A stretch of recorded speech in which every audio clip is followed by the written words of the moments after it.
Issues and trends impacting the retail sector are front and center now in Zacks Retail Spotlight.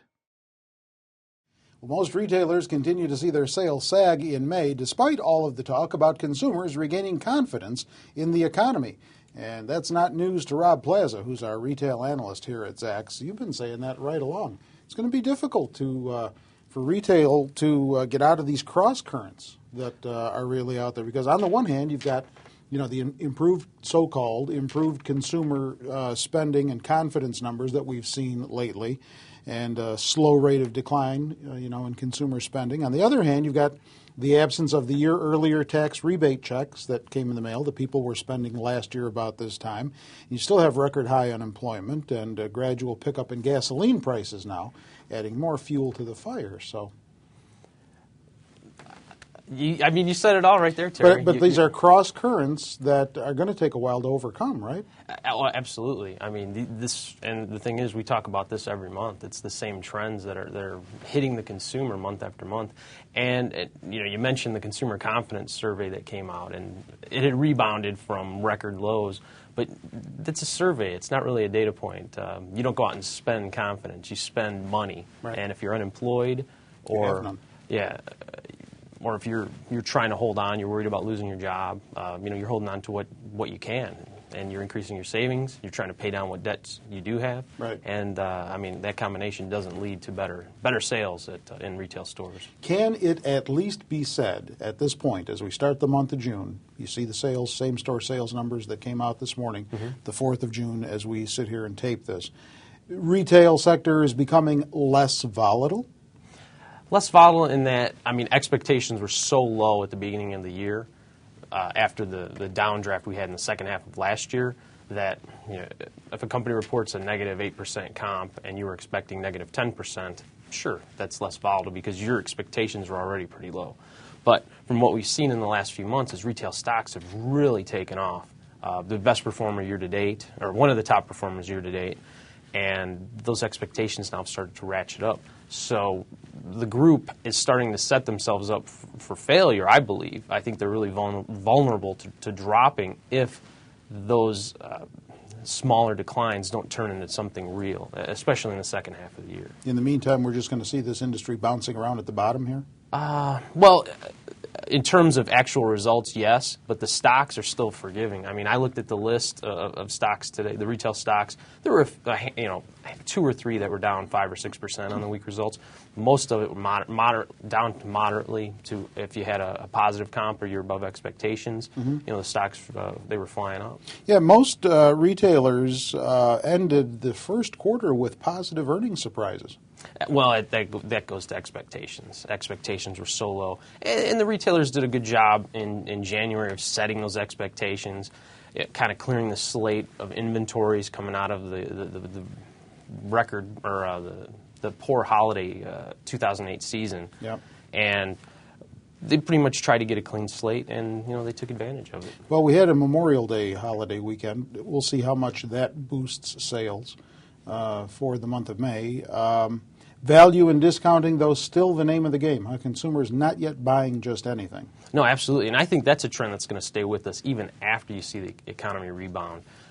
Once you find out that you can get similar quality for a reduced price, you're going to continue to shop that way. There's no reason to pay up for something if it doesn't give you more value or more prestige. So we're going to see that trend continue. And I think the stores that, even if they're performing not so well today, say like Target or Costco, they're going to take market share in this environment, and they're going to come out on top when conditions do improve for the consumer. So it's really the higher-end retailers that are going to be experiencing the most pressure here. Yeah, and we've even seen companies like Zacks or Nordstrom's stop opening up their full-price stores and focus on the off-channel. Nordstrom has their rack stores, which it sells similar merchandise, but a little bit lower quality, much lower prices. Speaking of opening up, or not, this is the first month that Walmart is excluded from reporting same-store sales by their own choice. Yeah. What's that doing to your index? Well, obviously we can't include Walmart if they're not reporting, and they're kind of they're the elephant in the bathtub, really. They account for about half of the retail sales, and that are reported on a monthly basis. So, yeah, right. Without Walmart, the comps were down about 5.9%, 6% down, and total sales were down about 6% as well. Expectations were about negative 4%, so worse than expected. But Walmart's been doing well this year, so that would have, I'm guessing it would have skewed it higher, so it would have been closer to that. And I find that kind of curious, frankly, that a big chain in the country doing well, just announcing they're going to hire 20,000 more workers or thereabouts, choosing to not report same-store sales. It seems like they're working against themselves as far as the public is concerned. Well, I think from Walmart's perspective, they can do whatever they want. I mean, they're such a big leader, such a huge part of the retail space, that if they don't want to report on a monthly basis, there's not really anything you can do. And their reasoning for dropping the monthly reports is they say they want to focus on a longer-term perspective, giving quarterly reports, and then giving forecasts on their when they report earnings.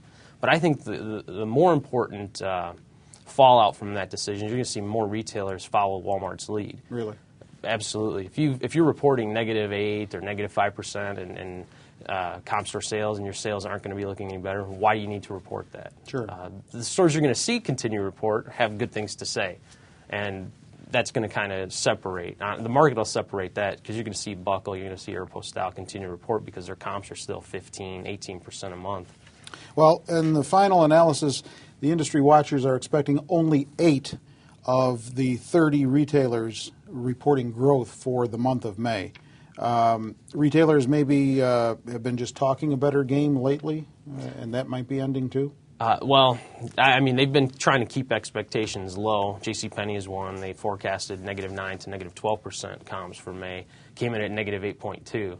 It's still a bad month, but better than expected. And going forward, though, they're going to have to deliver some real growth. Yeah, going forward, let's talk about the second quarter. What do Sure. you see happening as far as guidance is concerned? At this point, it looks like the market doesn't really care what's going to happen in the second quarter because they know. I mean, you laid out the case. Unemployment's still there. The comps are going to be tough because of the stimulus checks from last year. Right. We're going to get a benefit from gas prices being lower year over year, but I mean, gas prices are up about 50% year to date, and that's going to eat into the consumer. Then we have something that you call reflation/inflation. Yeah, that's been part of the reason for the market really ramping up here in the last few months. Mm-hmm. But I mean, you see that in commodity prices. I mean, across the board, the things we eat. Obviously, oil, which drives gas prices, and that it's going to kill the consumer the way it did last year when we saw oil take off, get up to $140 $40 a barrel. I mean, the consumer just packed it in and went home. You can't afford to pay gas prices when they approach that $3.50, $4 a gallon. Well, hopefully the next time you come back here, it'll be with less bad news, as they say. Everybody's calling it just less bad, so we'll start doing that here too. Bad is bad. That's. Rob Plaza is our retail analyst here at Zacks, and you will want to consult Zacks.com's homepage from time to time because that is where Rob puts his blogs on the retail industry, all the latest thinking on the news developments that come out in between these monthly updates that we do with him, and so that's what you'll want to keep an eye out for when it comes to Rob Plaza. And with Rob, I'm Terry Ruffalo.